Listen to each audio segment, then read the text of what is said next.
Je comprends rien à la politique étrangère de la France en matière de droits de l'homme. Mais rien. Je dois être con. J'ai lu hier dans la presse que Nicolas Sarkozy avait adressé ses félicitations à Ali Bongo, le fils d'Omar Bongo, pour son élection à la tête du Gabon. Alors qu'il paraît que ça a été une parodie de démocratie, liste trafiquée, urne bourrée, un vrai scandale. Depuis, à Port-Gentil, tous les soirs, il y a des émeutes, des habitants tués par les militaires, des opposants qui disparaissent. Un sourd-muet, notamment, a été tué par des policiers, sans sommation, nous précise Le Figaro.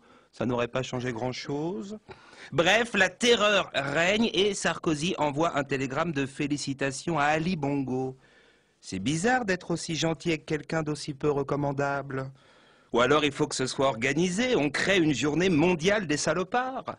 Une fois par an, on fait plaisir à un salaud de son choix. Qu'est-ce que t'as fait, toi? Moi, j'ai envoyé un télégramme à Ali Bongo pour son élection. Et toi? Moi, j'ai envoyé des chocolats à Philippe Garrido, le ravisseur de la petite Jessie. Ah oui, c'est bien aussi. Non, c'est une bonne idée. Créer une journée mondiale des salopards. Faut trouver une date, l'institutionnaliser. La semaine dernière encore, pour souhaiter un joyeux anniversaire à Kadhafi, la France a envoyé 2 avions de chasse survoler Tripoli. En 86, pour souhaiter un joyeux anniversaire aux Écossais, Kadhafi avait envoyé un Boeing 747 survoler Lockerbie. Ce genre de journée, ça permettrait de faire passer tout un tas de trucs un peu dégueux, comme ces fameuses félicitations à Ali Bongo. Non, je comprends pas, moi, l'attitude du président. J'espère que c'est pas une séquelle de son malaise vagal. Non, je vous dis ça parce qu'en juin dernier, quand il avait encore toute sa tête, il avait dénoncé l'ampleur de la fraude électorale en Iran. Il l'avait fait, détail amusant, à Libreville, en marge des obsèques du président gabonais. Il avait dit aux journalistes présents « C'est exécrable, le peuple iranien mérite autre chose. » Le peuple gabonais aussi mérite autre chose. Un pays 3e producteur de pétrole d'Afrique subsaharienne, mais dont la plupart des enfants ne sont pas scolarisés faute de structure. Il y a un problème. Ah, c'est quand même bizarre que les Gabonais aient pu se dire « Le père nous a ruinés, élisons le fils ». Le Gabonais est ruiné, mais pas totalement con. Omar Bongo possédait 70 comptes bancaires en France. Une fois par semaine, il apprenait par cœur les codes de ses cartes de crédit. Il paraît que d'autres dictateurs sont dans ce cas. Éric Woerth, notre nouveau Zorro de la finance, devrait s'en occuper. Que tous les dictateurs qui possèdent des comptes en France se dénoncent. Bon, en revanche, si j'ai du mal à comprendre les félicitations du président Sarkozy, je comprends parfaitement celles de Bernard Kouchner au nouveau pouvoir. Ah bah oui. Kouchner, Bongo, c'est une vraie histoire de famille. Bernard faisait énormément d'affaires avec son papa. Quelque temps avant sa mort, Omar avait encore versé 800 000 € dans une société qu'il présidait. Le départ de Papa Bongo, pour Bernard, ça a été une déchirure. Aujourd'hui, il faut reconstruire toute la relation avec le fiston, qui connaît pas forcément les procédures, les numéros de compte, ou déposer les valises, ou planquer les clés de la consigne, enfin tout le bordel. Mais moi aussi, je suis comme ça, je suis fidèle. Monsieur Tétia, mon jardinier, son père travaillait déjà chez mon père. Et je le dis sans honte, à la mort de Tétia père, bien que d'autres jardiniers se soient présentés, j'ai engagé Tétia fils. Non, c'est quand même emmerdant ce télégramme de félicitations. Surtout que, durant sa campagne électorale, le candidat Sarkozy avait promis la rupture avec les anciennes pratiques. Il faut tourner la page des complaisances, des secrets et des ambiguïtés. Faudrait créer la journée « On s'en branle de nos promesses ». Une fois par an, on pourrait revenir sur les promesses qu'on a faites. À lundi, c'est une vraie promesse. À lundi, Stéphane Guillon.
Fia, fia, fia, fia, fia, fia.